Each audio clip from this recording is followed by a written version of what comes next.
In questo ponte del 1° maggio sono quasi 82.000 i lavoratori dipendenti operativi in Friuli Venezia Giulia.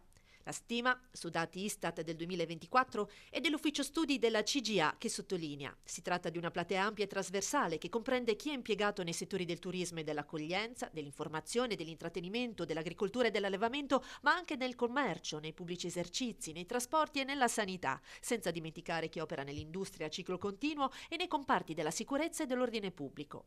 Dei quasi 3.500.000 dipendenti che in Italia lavorano anche durante le feste comandate, la regione che in termini assoluti ne conta di più è la Lombardia, con oltre 567.700 unità. Seguono Lazio, Veneto e Piemonte e Valle d'Aosta.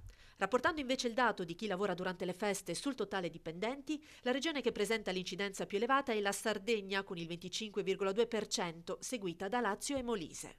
In occasione di questo lungo weekend, mentre molti si concedono qualche giorno di vacanza, c'è una componente fondamentale anche nel Friuli Venezia Giulia che continua a lavorare.